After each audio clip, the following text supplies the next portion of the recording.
The gold knockdown shield is one of the strongest items in all of Apex Legends, and when you pair it with the Newcastle, it's even stronger. You would think if you were to res your teammates 4 times in the course of a fight, there's no way you would lose that, right? Well, you would be wrong in this case. Thank you very much to Mr. Tony Romero for sharing this footage with me so I can kind of break it down, because you should never be losing that. And as a 14,000 kill Newcastle main, one of the best Newcastle players in the world, I kind of want to break this thing down, figure out what actually happened in this scenario and how they managed to lose this fight. I'm trying to look at it kind of objectively here, because as a Newcastle, I'm biased. Well, my teammates just completely threw this for this fight, right? Well, there's some different things that Tony could have done differently as well, and probably have led to them coming out on top. But I'm just gonna let this thing break down. If you appreciate the video, make sure to like it and follow the channel. So the very first thing that Tony does right here, he slides into the middle and throws his knockdown shield, gives himself a little bit of cover. Perfectly fine right here. He's gonna hit up cell, no big deal, okay? And honestly, they start this fight off really well. Tony is going to get this first little knock on this life, and that is the legend that you need to go. Ult comes in, it gets destroyed, teammate goes down. Perfect ult. I love this. Up until this point, everything is going fine. I'm going to start the res. Now, right here, Tony is dragging this Loba into the middle towards the other teammate, because if you look at the health, the Pathfinder does not have much. He is going to go down here, and in Tony's mind, I'm probably thinking, well, if I can drag my teammate, they're going to have a gold shield or more health back because of the gold knockdown shield, and I'm going to be able to grab the Pathfinder right away. So that's what they're doing, okay? Pathfinder gets swung, he goes down. As soon as you get him up, he grabs the Pathfinder, okay? No big deal. However, this is where things start going wrong with the Loba. One, they're way too exposed. You have no cover to play whatsoever. And my biggest thing, especially playing Newcastle, is cover is your friend. And so many people on bigger legends and even smaller legends, they don't play cover well, and they just expose themselves way too much, which is what the Loba is doing right here.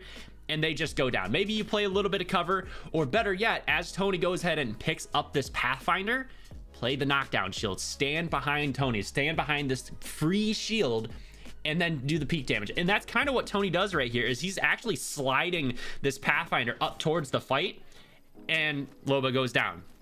Perfect spinning, no big deal right here. Grabs Pathfinder right away. And now this is good. Pathfinder starts to play the knockdown shield perfectly right here. Now, this is also where Tony's at fault, in my opinion, right here. As a Newcastle, the only thing that I'm doing, if my teammate's trying to play this, I'm not moving side to side. I will rotate a little bit to try to keep myself and the person I'm rezzing safe.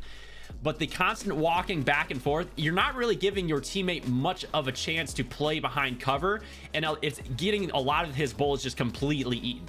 Same exact thing right here. Loba needs to be playing this knockdown shield as close as possible, and eventually you're just getting overrun and just swung, okay? So, a couple things that I want to notice, okay? As a Newcastle player, you kind of have to play him like a Gibby. I love the wingman choice, respect it, I enjoy it. I don't know where at in the game this is entirely happening, okay? As a Newcastle, you got to have a shotgun in your hand. At the very minimum, it has to be a wingman, and if you don't have a wingman, it has to be a shotgun. Peacekeeper is preferred, but Mastiff's fine. Eva 8, Mozambique, You want the Peacekeeper. You got to get good with that. Be patient with your shots and pace them, okay? That's the very first thing that I noticed right here. And right here, when I go to res, I understand what you're thinking behind this entire thing. But I saw a reaction that you did of, well, maybe if I'm thinking of my teammates, I'm going to go over there and they might just, you know, my Pathfinder's going to get swung.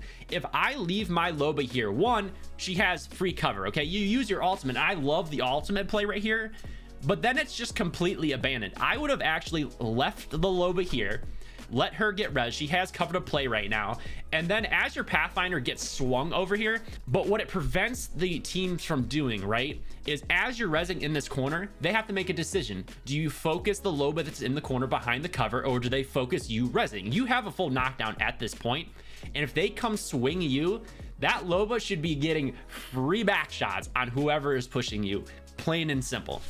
If they miss their shots, that's one thing. I'm trusting that they're going to hit them. This is the other thing that I noticed right here, okay? You're going to get this res up free and clear. Everybody's up. This is the toughest thing with Newcastle, right? Is trying to manage all your abilities at once.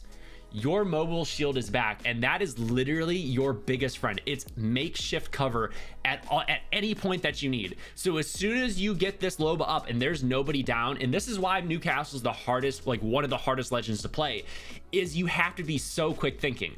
I would have thrown that mobile shield out as soon as this Loba comes up, before this Pathfinder even goes down, even if he does.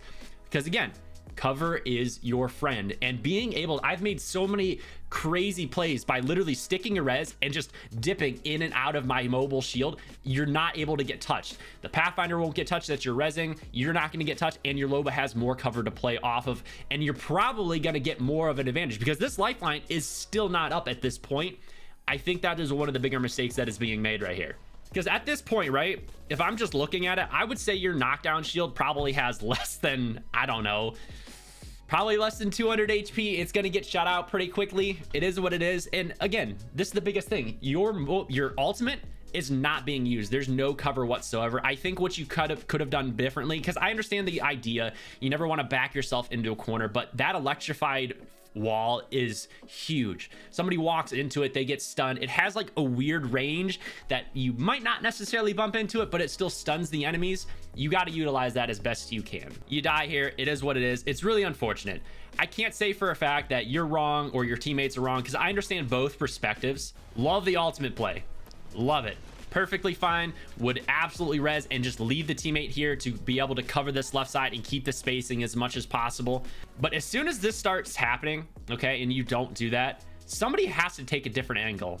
Okay, Pathfinder gets up, a grapple, he should have a grapple about at this point. Swing back over to the cover. Cover is your best friend. That's what I would recommend end up doing right here. Like, this was one of the clips when I first watched it. I'm like, bro, like, how are you, like, as my teammates, how are you losing? Like, I would be pissed as a Newcastle. But trying to break this down, try to have like a little bit of perspective on everything. I just wish that Loba would play better cover. I mean, even the enemies, they're playing that knockdown shield extremely well, playing different angles. And that's the biggest thing. You never really want to stack up on top of each other. It's an unfortunate situation because I think it's just panic mode, right? When you start getting rezzed and then going down and then getting rezzed again, panic just starts to set in. They're just trying to keep that composure as best you can. Overall, I love the clip. I love seeing more Newcastle players. I hope to see more Newcastle players in the future, because I think he's just so unbelievably strong, especially in the right hands. Okay. But I appreciate the opportunity to kind of break it down. Hopefully everybody enjoyed the video. Again, if you did, make sure to like the video and follow the channel. If you want to catch the live streams, I am over on YouTube now, so links in the bio. Appreciate you.